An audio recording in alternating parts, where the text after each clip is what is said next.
Hello, welcome inside another edition of Fever Insider. Brian Haenchen, Chloe Peterson here with you. Chloe needs to unmute her mic. Hello. Busy 24 hours for the Indiana Fever, as it always is, between Caitlin Clark happenings, the game last night, the upcoming road trip, the standings. There's a lot to get to. But Chloe, first, I think the people really want to know is wait for people to pile in. Have you gotten a chance to see the latest episode of The Summer I Turned Pretty?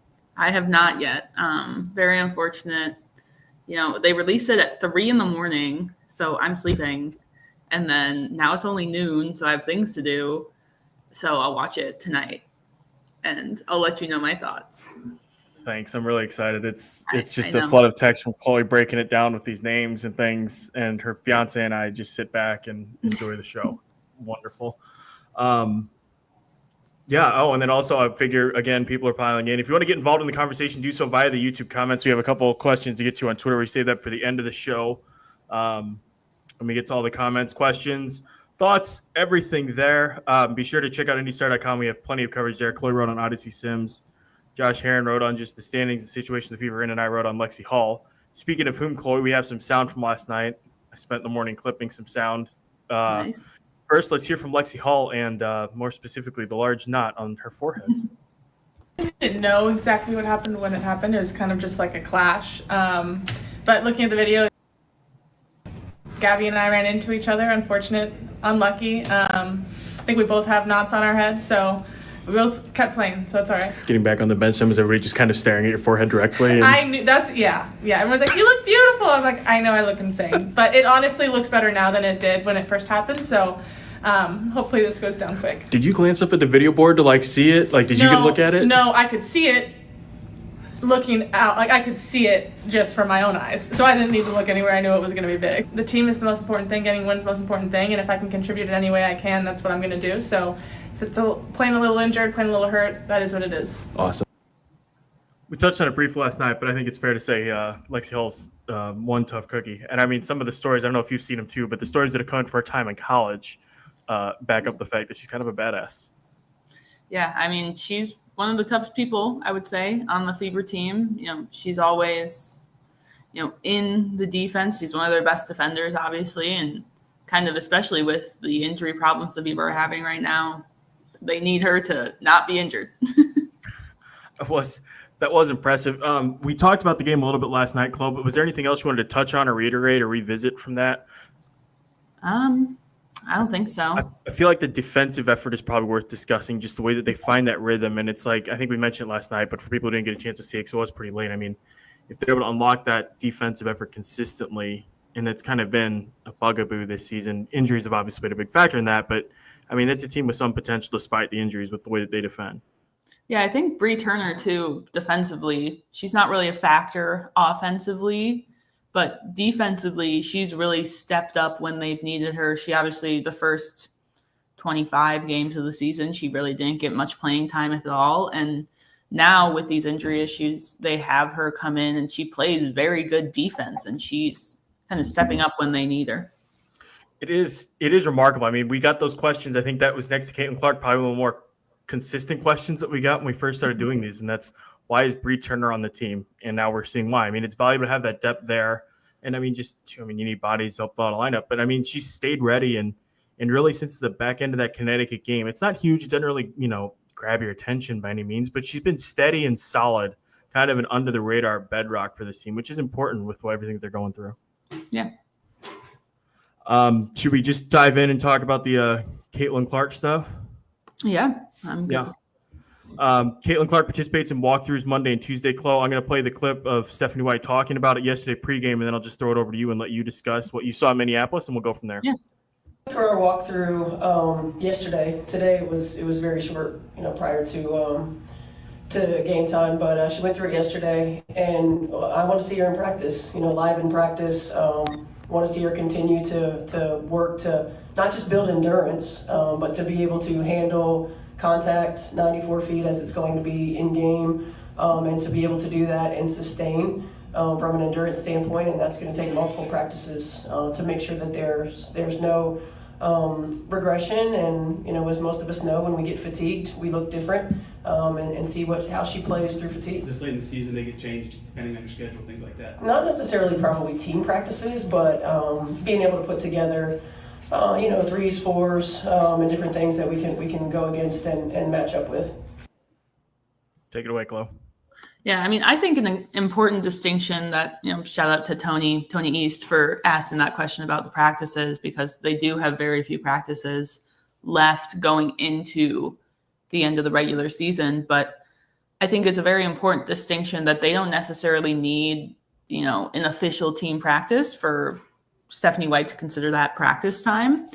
And whether it's, maybe just a small contingent of players together, or maybe even, they have practice guys that they hire to play against them in regular practices. They could use them in, threes or fours, or they could use obviously the coaching staff, director of player development, Keith Porter, or even assistant coach Austin Kelly. They kind of get into practices sometimes when they're short on practice guys too. So it's like they have a lot of options to be able to get her, the practice time with contact that Stephanie White wants to see her go through. And I think that's pretty important, especially with, they're going on this last West Coast road trip this week. And obviously that traveling is a lot within itself. And they do have practices scheduled in LA and San Francisco for this week. But, I wouldn't be surprised if they got canceled or if they got moved to more walkthroughs, which they do walkthroughs as, more of a shoot around style where it's low impact, non-contact. They kind of just run through plays, obviously without anybody, like giving contact or doing full 5-on-5. So I wouldn't be surprised if some of those practices get moved back to walkthroughs, but it's really, I think, important that she doesn't need to, or they don't need full team practices or a lot of full team practices for her to come back, or for her to get what, Stephanie White wants to see in her coming back. And I think that's it. Yeah, it's the individual workouts angle of it too, because obviously she's getting in some work on the side on her own. I think is something that I didn't factor in personally when I was considering all this, because there isn't much runway left for the team. But like you said, I mean, she's off the side doing work on her own. I feel like conditioning is probably maybe the biggest hurdle to all this. Like, what's she going to look like? What's she going to be able to do when she does come back? The injury aside, just what's her body going to allow her to do? Like, is it going to be short little spurts? How effective is it? It's fascinating. Chloe, I feel like I ask you this every week. What's your gut say on her return? Do you think she's back for the end of the regular season playoffs or next season? I'd say my gut is end of the regular season, maybe September 5th against Chicago. That's just my own guess, because I think they wouldn't be ramping her back up for a return if they didn't think she would return in these last, 6 games left now. So I think they would want her at the very least to get a few games in, because they'd have, 3 games left. If she returns on the 5th, they'd have 3 games of the regular season left and then go into playoffs. I don't think they'd want to throw her into the playoffs, just cold turkey, basically. Especially, right now, I think they're supposed to go against, if the season ended today, they're supposed to play the Aces, I believe it is. And I think, bringing her back against a team like the Sky, they've beaten the Sky 4 times this season.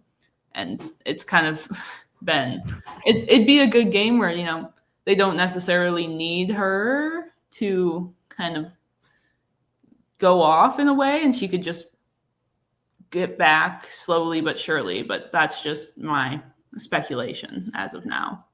That would give her, if that were, let's just play out the string there, that give her a 3-game runway, then Chicago, then Washington, who could be eliminated at that point of the season, correct? Yeah. And then Minnesota. So you'd have a couple games against teams that potentially eliminated, one for sure, one potentially, and then the best team in the league.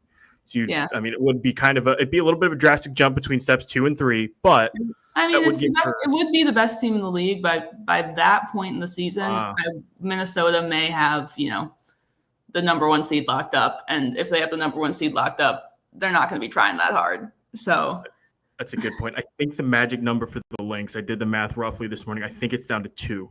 Yeah. So they should have it cinched up by then. That's a great point. I didn't even consider that. So this could, it could theoretically ramp it up. It's a risk reward scenario. The long-term health of her and all that, it factors in as well.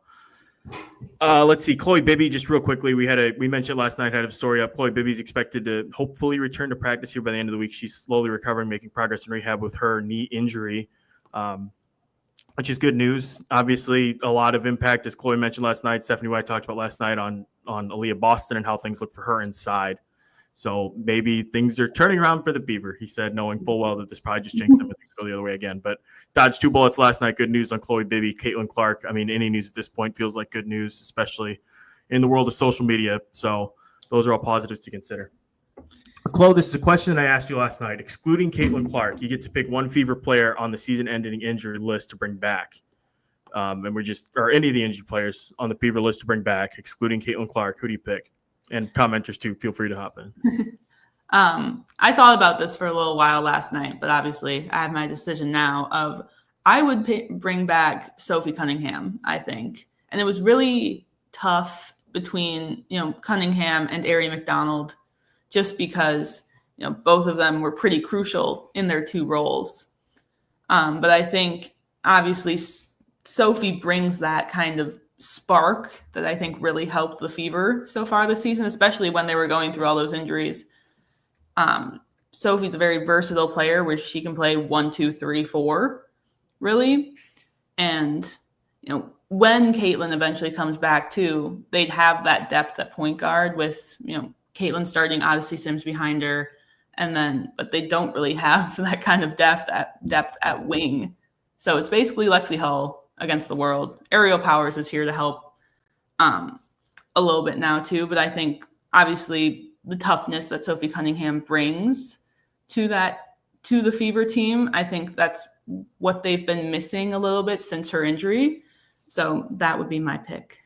It's a good pick. And I feel like the Odyssey Sims, the way that she's emerged and kind of settled in as she continues getting more comfortable, kind of changes the arithmetic on that equation or how you get there. Because if you would have asked, I feel like if I would have asked this a week or so ago, or maybe just even before the Connecticut game, maybe going into the Connecticut game, I think the answer probably would have been Aari McDonald, because you need that point guard presence. Like, let's say Sophie Cunningham is already out. I think the answer would have been Aari McDonald, because you need that point guard, and the wing, you just kind of plug and play and go. But you need somebody to trigger the offense and get at least Kelsey Mitchell back to her natural position, clear things up just a little bit for Aaliyah Boston, so she's not having to bring up the ball on any sort of consistent basis and things like that. But I think Sophie's a smart answer and sound logic there behind that. That didn't take as long and wasn't as controversial as I hoped, but still pretty good. In the comments, too, it looks like people are leaning Sophie. It's almost unanimous. Well, if you had just thrown it on me today rather than asking me at the game last night about it, it might be more controversial. I wanted to make sure that it wasn't a dumb question before I threw it out there to the world, because I didn't want to be embarrassed on air. I mean, that's never really stopped either of us before, but I was being conscientious in that moment. While we're talking about Caitlin Clark, we should probably talk about the clothing stuff, huh? Yeah. Another Chloe Peterson scoop, I guess. So I'll let you. I just got like a 10-minute heads up on it. Not 10 minutes. 10 minutes more than a lot of other people got. So go ahead, sister, take it away. Well, Caitlin Clark obviously dropped her logo on Monday night. And I know people either love or hate the logo. I'm a fan of the logo personally. But this is the first step in her, dropping a signature shoe. So she was officially announced as Nike's newest signature athlete, she was obviously already signed to Nike. She's been signed to Nike since 2022, I believe, and then signed a new contract with them after she was drafted to the Fever. So now she's the signature athlete, along with obviously Sabrina Ionescu is a signature athlete. Asia Wilson's a signature athlete with Nike.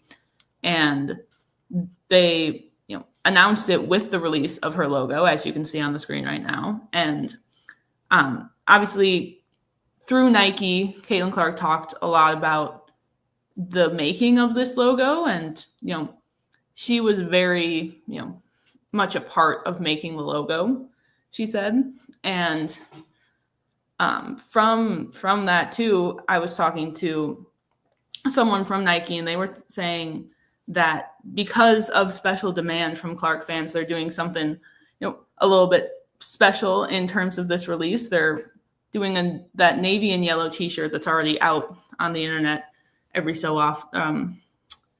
now it's releasing on September 1st, and they're doing an apparel collection featuring her logo that will drop October 1st. And that's something they don't necessarily do all the time with their signature athletes, but obviously Caitlin Clark has a ton of fans and they know it will sell out. And obviously Caitlin Clark's boyfriend, Connor McCaffrey, he was wearing one of their, I don't know if it'll be in the release of her apparel collection, but he was wearing a sweatshirt last night at the game with her logo. Looked pretty cool to me. It had like a white logo on the top left corner, and then there was like a raised black logo on the back.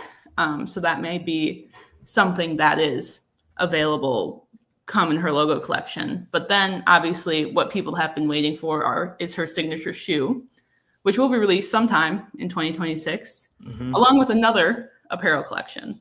So this is obviously something Nike and Caitlin Clark have been working toward since she was signed to Nike in 2024. And yeah, so a big step in that direction for her. It's a good looking logo, and I gained a greater. I liked it to begin with, but then as I point out to Chloe and mentioned on social media, when you look like towards the back of the rows here and can kind of see it from a further distance, it looks even cooler. It's like it's a C, it's like an encircled C kind of. So you get a better. It like looks like two different logos depending on how far you're looking at it. So I thought it was a pretty clever logo. It is pretty sleek. Stephanie White was asked about it and just this opportunity for Caitlin Clark. Obviously, being a Nike signature athlete is a pretty significant deal. Stephanie White said it's a special opportunity and one that highlights Clark's impact not only within basketball but globally just by being who she is. She's a connector and she brings people together, White said.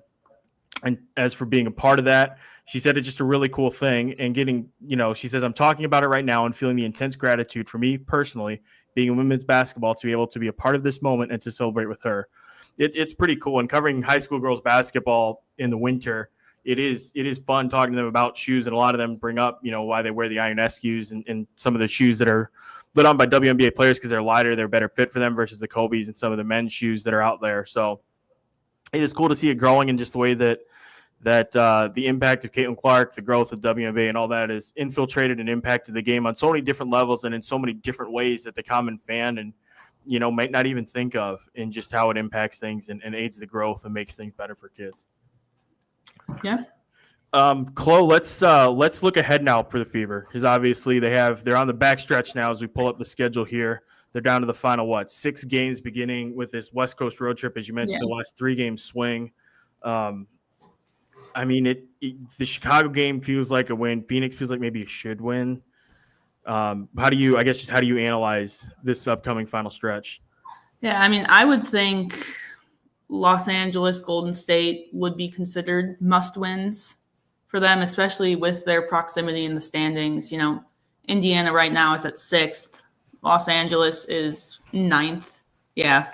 And then Golden State is right under them in 7th. So if they were able to get, a game on Golden State, a game on Los Angeles, especially as those are teams they have not yet beaten this season for whatever reason, I think those would be very important games, more than I think the Phoenix game, because they've beaten Phoenix this year too, but Phoenix has kind of been on this upward trajectory since that first game on July 30th, I think it was.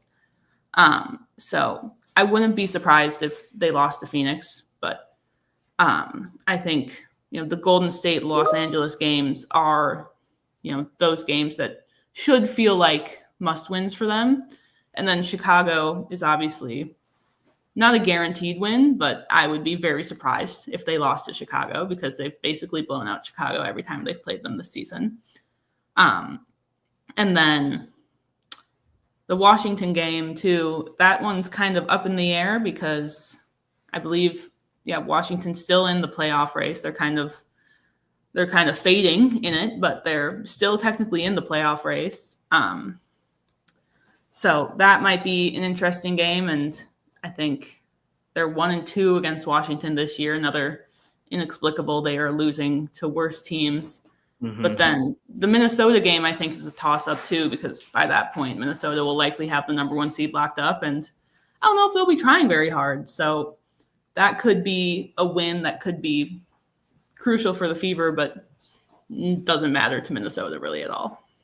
This feels like something that we talked about 2 weeks ago, and that the schedule sets up potentially nicely for the Fever. But step one, like you mentioned, I think you can't look past Friday because LA has been such a thorn in their side, and then Golden State as well. But I mean, it sets up well there on the back half. Like if you can go maybe 2-1, or at least salvage one is the bare minimum. Obviously, I feel like 2-1 is probably you feel comfortable then going into the back three. You have a Chicago team that's out already that they've manhandled, just avoided Dallas-style letdown there. Washington, which is on a 4-game losing streak, as you saw there in the standings, they'll probably be eliminated. And then, like Chloe mentioned before, Minnesota might not have anything to play for by that point of the season, so they might be resting some people, dialing it back a little bit, whereas the Fever are going to have something to play for until that very last day on September 9th. So there's some really fascinating dynamics there on the scheduling front. But like we said, I mean, it all begins there with these first couple games here on the road. Chloe, somebody mentioned it in the chat, potential magic numbers. Sam says, I think 22 gets them in, 23 gets them a 6 seed. As you look at the standings now, what do you think the magic number is for the Indiana Fever just in terms of win total here with 6 games remaining? Yeah, I agree with that. I think 22 or 23 would be, the number. I was talking to, last night I was talking to Tony, East, West, South, directional about it. And we were talking about how, if they win 2 of their last games, they won one last night, and then they could honestly win against Chicago and pick one other game in their last 6 gets them in. So they could really, by all means, technically struggle and lose 4 of their last 6. And I think they'd still get in if they have that 22 win mark, because obviously Los Angeles would need to win 5 of their last games to get into that position, the same position as Indiana. And Washington would need to win 6. And I don't think, neither Washington or Los Angeles will do that with 5 or 6, 7 games left in the season, depending on their scheduling.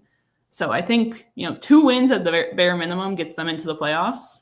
And then anything else would be good for them to, get a better seed. I know you really want it to be Seattle, and unfortunately, I don't think that's what's going to happen. But in terms of first-round opponent, Chloe really wants it because the way that the playoffs set up for the uninitiated, it's 1-1-1, which makes no sense at all. So fun. I don't understand why anybody thought that was a good idea. I think the 1-1-1 makes sense, honestly, because they did the 2-1 before obviously charter flights existed. So then 1-2 lower seed, then 2 higher seed. No, it was 2 higher seed, then 1 lower seed for the 3rd game. But I thought that made a slight bit of sense just to make travel better, because players were flying commercial up until the 2023 season, and you don't want to say it would have been, or say it's Indiana, Las Vegas, like the standings show right now, then you just have to fly back and forth. And there aren't very many direct flights from Las Vegas to Indianapolis either. I think the only one is a Southwest flight. So they would possibly have to connect, or if they fly Southwest, they just sit in random seats. Who knows? But can you imagine just getting in your seat and there's like Aaliyah Boston sitting next to you? Yeah, right next to you. But I think when it comes to them now having charter flights, them being able to go direct wherever, them being able to even fly directly after the game if they want to, or fly basically whenever they want, I think the 1-1-1 makes sense. Doesn't make it better for me as a traveling beat writer, because I still have to fly commercial, unfortunately. But that's why I'm hoping not Seattle, because I don't want to fly to Seattle, back from Seattle, to and from. There's also no direct flights from Indianapolis to Seattle. So yeah. Chloe actually has just every game, every time I see her, she's like, God, I hope it's not Seattle. Just like out of nowhere, just in the middle of conversation. It's not really an issue anymore. Maybe before Seattle went on, I think it was a 7-game losing streak. They were up in the top 4, and it was like a possibility, but they've kind of fallen a bit from that. Chloe's season-long nightmare might mercifully be over. But no, I mean, let's stay with that, because you and I have had this discussion off air. I think 1-2 makes sense. Like, you start at home, and then if you're the home team, you get to sleep in your own beds. You have the home court advantage for the 2 most important games of the season, where you're either going for a sweep or you're fighting for your life at home, having rested, and then you get to play an elimination game on your home court. You know what I mean? Like, I think that makes more sense than forcing teams to bounce back and forth, back and forth, back and forth. Obviously, I guess there'll be a little bit more space in between games, I would assume. But still, I feel like it would make sense for that to go 1-2, where the higher seed just has to win one game on the road at the start, and even if they don't, they have the fallback of 2 home games right behind that versus having to bounce back and forth, bounce back and forth. Yeah, I get why they did the 1-1-1 because I think, obviously Lynn Dunn, former Fever GM last year, she talked about how, they didn't get a home game when it came to the 2-1 schedule. Indiana plays both games. Connecticut lost both games. So she very publicly advocated for the 1-1-1 schedule. And then obviously the WNBA changed to that schedule. And I think it makes sense in terms of, if you're the higher seed, you don't want to start the playoffs on the road either. So it's either, the 1-1-1 for charters at this point, I think that's the best solution when it comes to players, obviously also chartering. But the 1-2 could work, but I think a lot of the higher seeds, like, Minnesota has the number 1 seed. They don't want to start the playoffs in, Indianapolis or Seattle. They want to start the playoffs at home. You really hate Seattle. Well, I was just thinking because Seattle's the 8th seed right now, and that's where they go. Yeah, it really is kind of a no-win situation. Do you think, and this will segue nicely into the CBA stuff here in a second, but do you think that they'll ever expand the playoffs so that it's not a 3-game first round, or do you like and do you think they like the 3-game round to start? Yeah, I could see them extending playoffs. They already extended the finals. It was a 5-game finals series last year. It's now going to be 7 this year. So I could see them.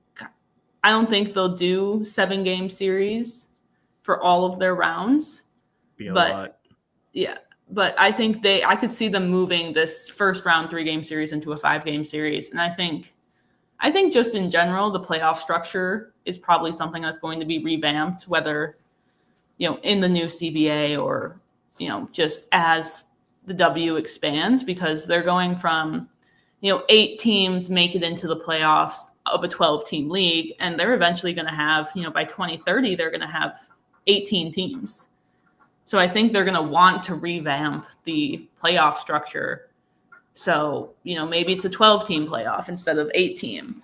But that would include a lot more games, obviously, an entirely different bracket. So that will be something they'd have to figure out as the team or as the W expands. Like even next year, it's going to be, 15 teams with Portland and Toronto coming in. So if they don't change the playoff structure, they're going to have, 8 playoff spots for 15 teams. And that's, basically half of the teams getting to the playoffs when 3 years ago, or at the time, 2 or 3 years ago, it was 8 of 12, 2/3 of the teams getting into the playoffs. So I think that's something they're going to want to, or the WNBA is going to want to change in the sense of, obviously, more teams get into the playoffs. That's more games. That's more tickets to sell. That's more TV rights. That's more everything, basically. Yeah, that'll be interesting to see how that unfolds. Do you like the current setup of 3-3-3-7 or 3-5-7? 3-5-7. Do you like that? I don't mind it. I think it's a good. It's good for now. I can't remember what year they changed it. It was before I started covering the W. They changed it from, they used to have just a 1-game winner take all first round. And that was dumb, I think. That's real madness right there. That's the way God intended it to be. But they changed that to a 3-game series.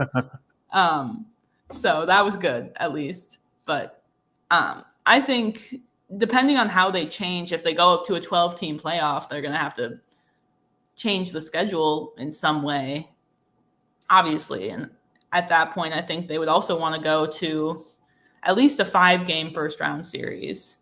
But that also, butts into more of the season, which is what Kathy Engelbert was talking about when she talked at the All-Star game. because someone asked her about extending the season because, she's talked consistently about wanting to add more games, but they've also had the issue this season of obviously a lot of games in a short amount of time, a lot of injuries.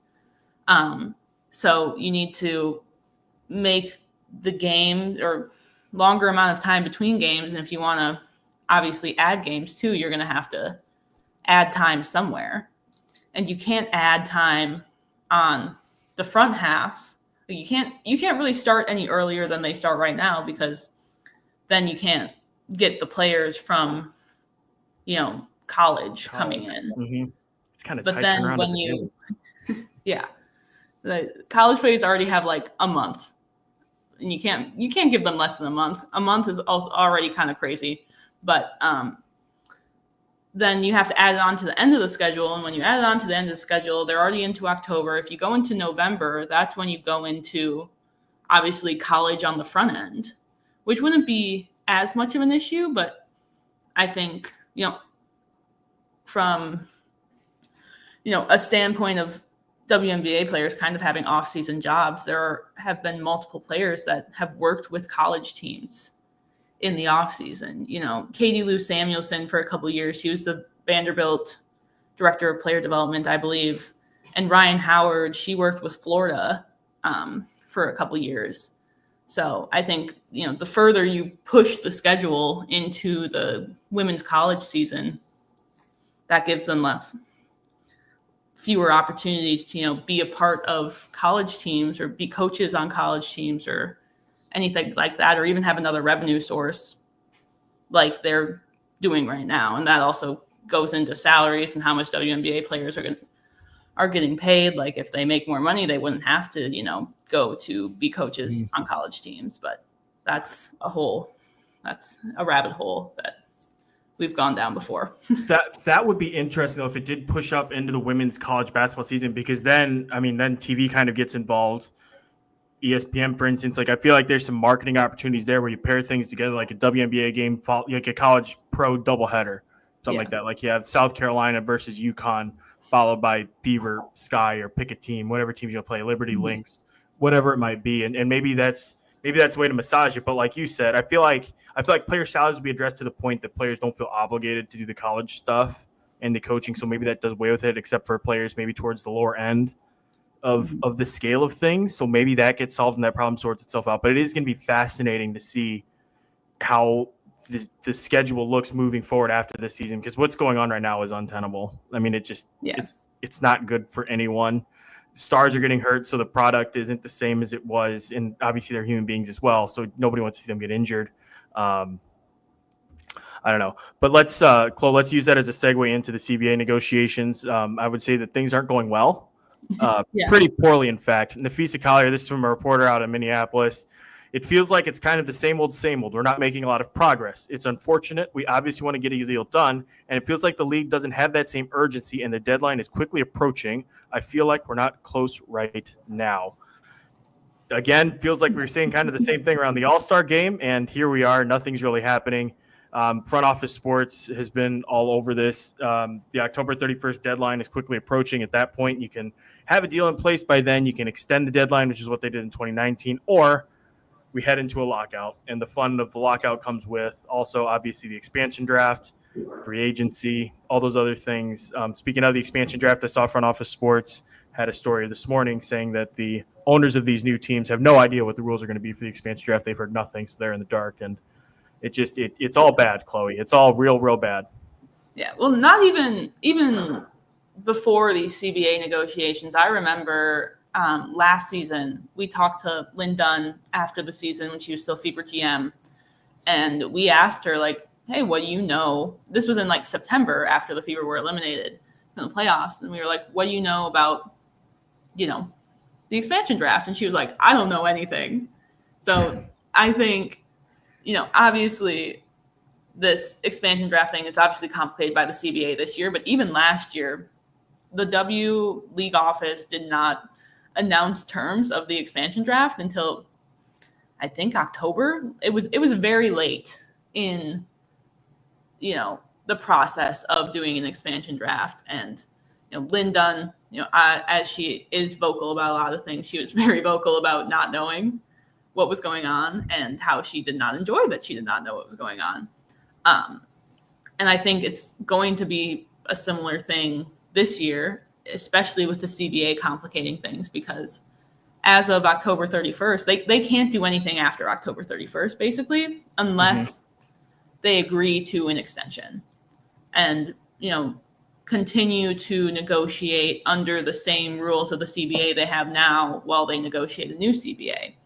And that's something they did back in, I think it was 2020 when the first CBA, or when the last CBA expired. They did an extension until January, and by the time January rolled around, they had a new deal in place. So that could be something the league and the players opt to do when the time comes, because I think obviously if you don't have an expansion draft in December, that's going to affect everything, because free agency, coring players is supposed to start in January, early January, and then full free agency starts mid-January. And if you don't have the expansion draft figured out by mid-December, or have it done by mid-December, they're just not going to know. I mean, no team is going to know what players they would have the rights to, and also no players are going to sign anything until the new CBA is negotiated either. So that's another wrinkle, I would say, is they can extend the CBA, I would say, until January to be able to do the expansion draft, say. But I don't think any player is going to sign a contract until the new CBA is negotiated and ratified. Because if you sign a new contract under the old CBA, you're stuck under the old pay scale.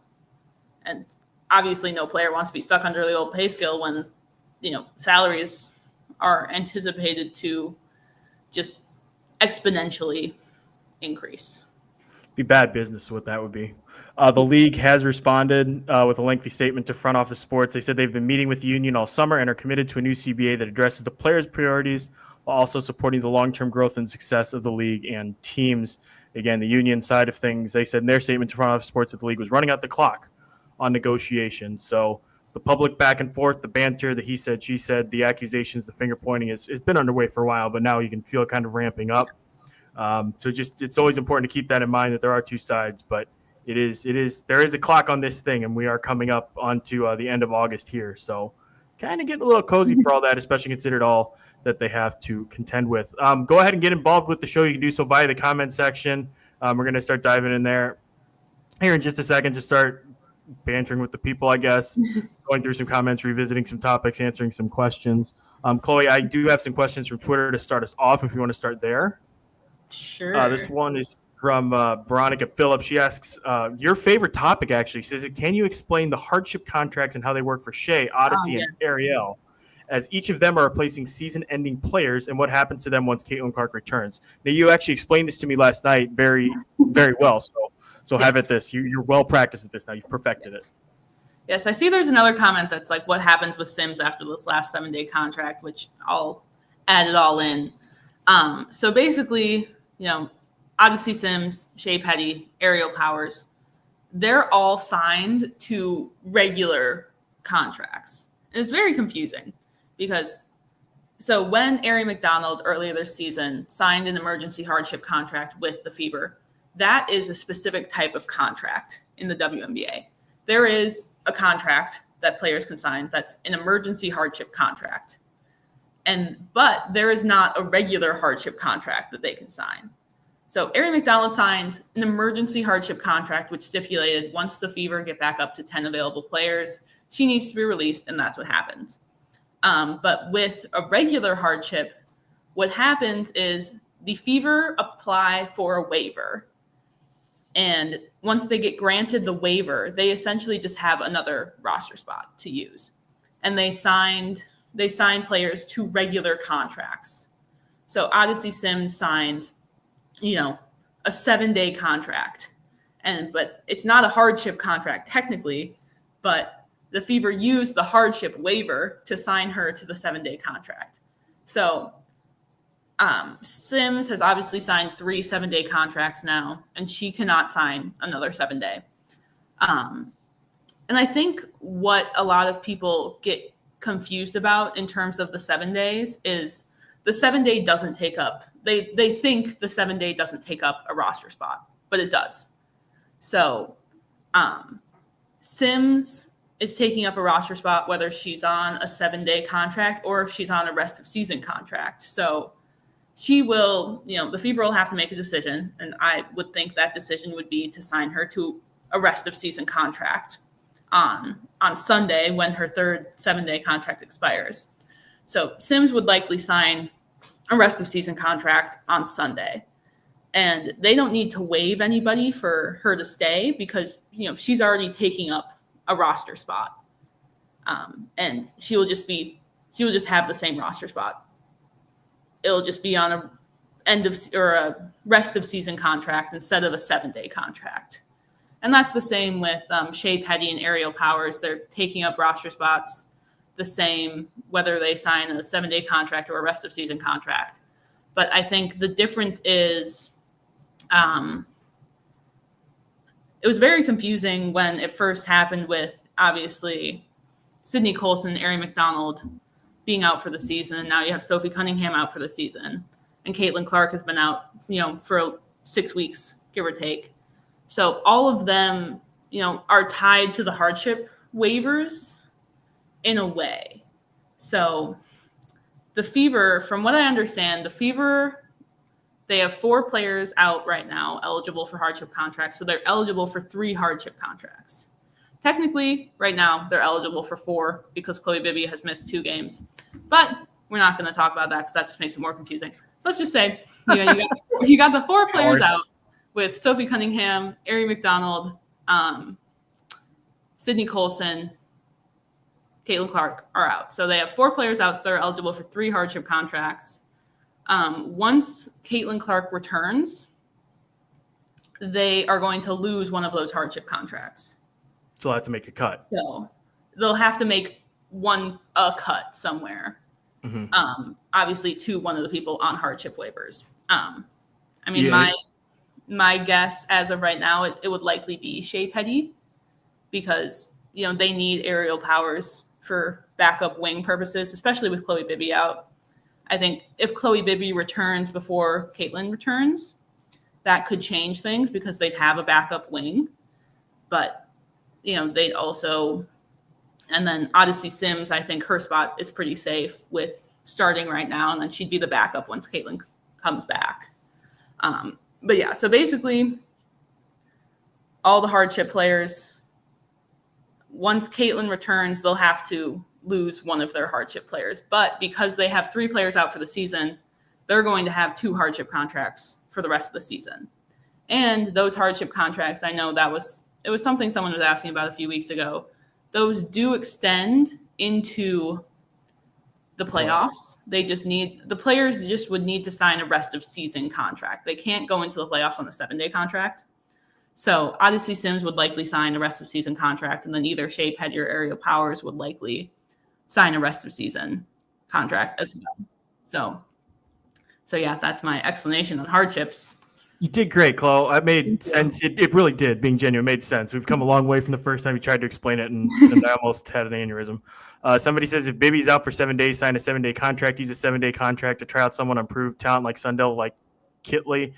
Sundell signed a 7-day with Dallas yesterday, and the other problem with that is another commenter points out, is that it's a really dangerous game. Like, I don't know why you'd want to plug in a rookie at this point of the season or somebody unproven at this point of the season. I mean, and really the way that the Fever have handled these most recent 7-day contracts has followed veterans, players with some professional experience. I mean, even the point guard that they signed right before the Connecticut game, where she had an extensive international experience. And I asked Stephanie White, and she kind of downplayed a little bit, but I mean, that is important to have that veteran experience, players who know what they're doing, who know how to handle themselves. And then too, I mean, 7-day contracts, that's a 7-day chart. That's a lot of pressure. That's a lot of stress. And it's a totally different environment and approach than what anybody's ever used to. So it's a lot of value in having players who have been through that before, especially at this point of the season. So I think that I was pro signing a player like a Sundell from Kansas State earlier in this process. But at this point of the season, I mean, you just, first of all, hopefully they don't have to do it just for the team's sake and Chloe's sanity's sake.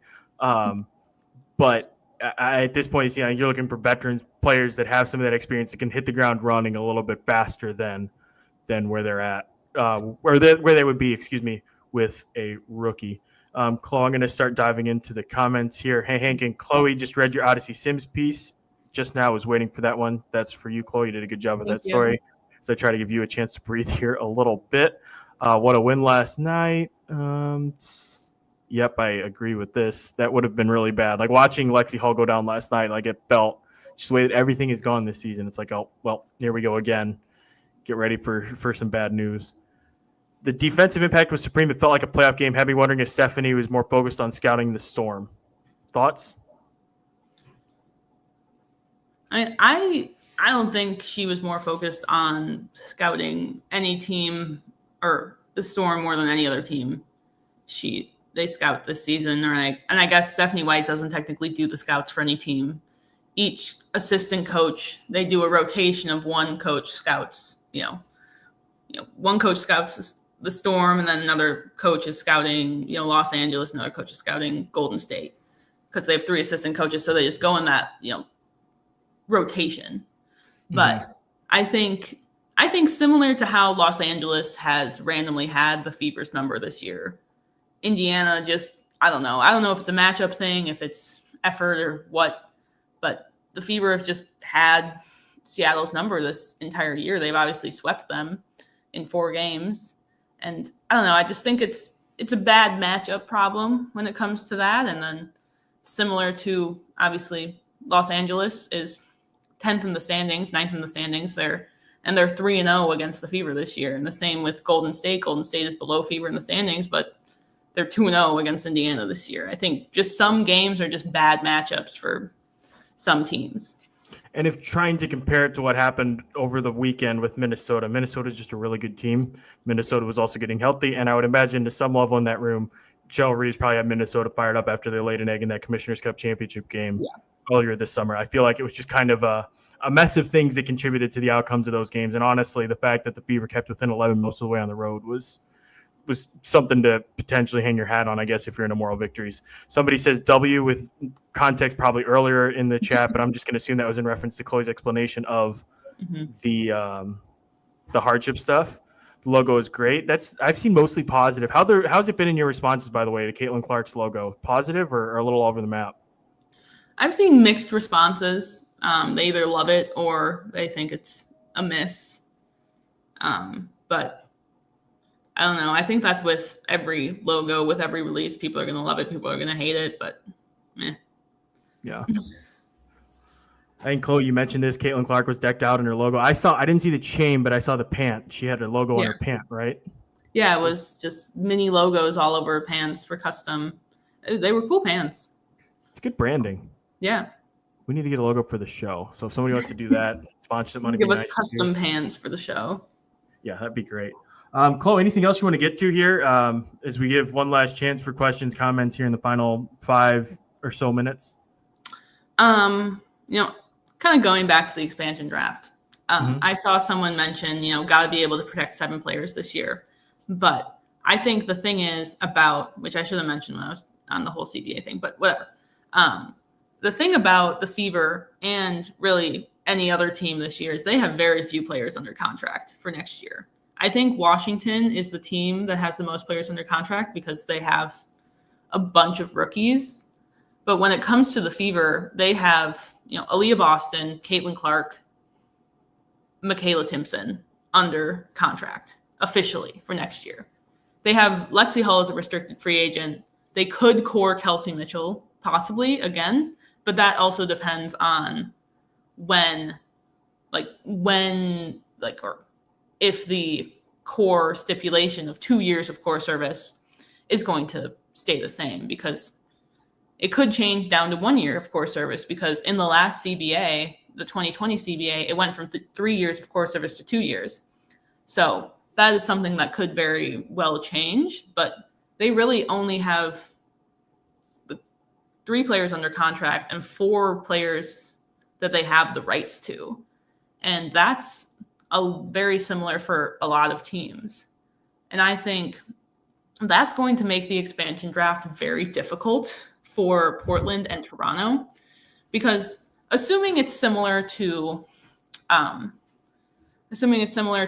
year's expansion draft, where they're able to protect 6 players and each team is only able to select 1 unrestricted free agent, like they're going to have a very hard time finding players to draft, which is the reason I think the expansion draft is going to change very significantly this year, because if every team is allowed to protect 6 players, teams would be able to protect basically everybody they have the rights to and more. Like the Fever could just throw on Kelsey Mitchell for the fun of it. They could throw on, Sophie Cunningham, but then, Sophie Cunningham likely wouldn't be the one unrestricted free agent that either Portland or Toronto would decide to pick, but they also wouldn't be able to. They can only pick 1 unrestricted free agent. They cannot draft a full team.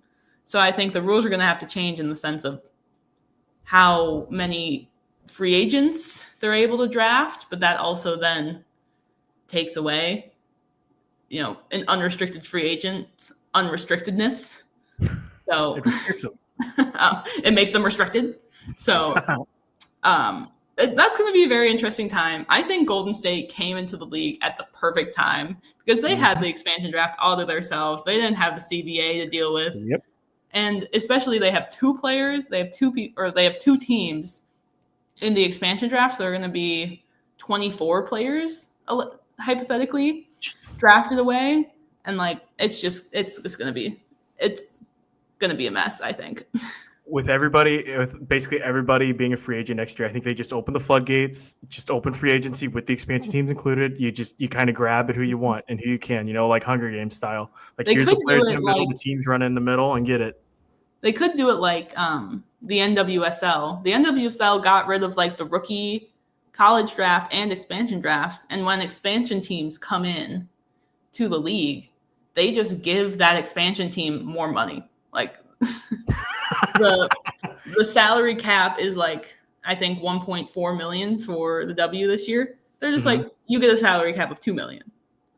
So you just get more money to spend on players, to lure players to to the expansion team. And I think that was something Golden State ran into really this year, because they kind of struck out in free agency.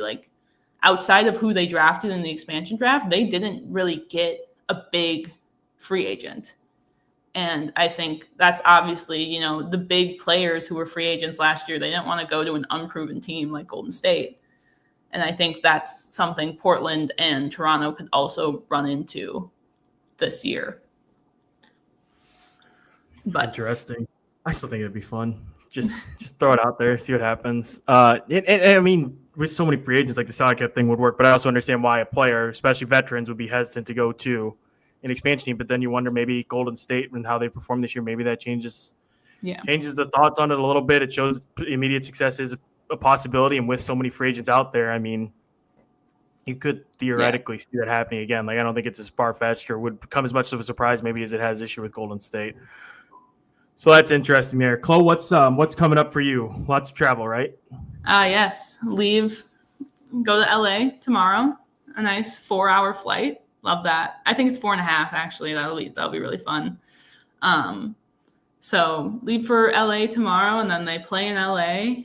They go to LA, then San Francisco, and then Phoenix. That's a 6-day road trip, I believe it is. But and that's their last big road trip of the season. And they only have 2 home games left, which is kind of crazy.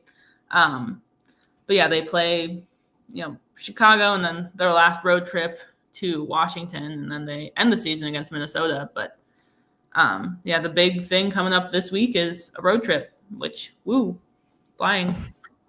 Chloe's favorite. She gets to explore all the Chipotles, watch Summer I Turned Pretty, and whatever else she watches. Well, I can't binge watch. I have to find another show to binge watch now, because the last road trip I binge watched all of the Summer I Turned Pretty, but now I can't do that because I've already watched all of it.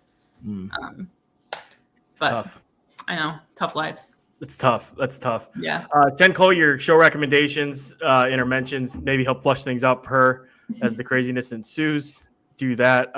She'll have coverage on all the road trip, all the stories. Nobody does it like Chloe. So make sure to follow her. Check all that stuff out. If you like high school stuff, I'll have some volleyball stuff. They're playing an outdoor game up in Fort Wayne for anybody who cares. Grace Smith and I will be up there. That'll be really cool. And yeah, Chloe and I will be back probably sometime next week because I'll be out of town this weekend. So we'll have another show at some point next week. And yeah, Fever back home on Friday night. So we'll have the whole gang back together for a post-game show then after the Chicago game.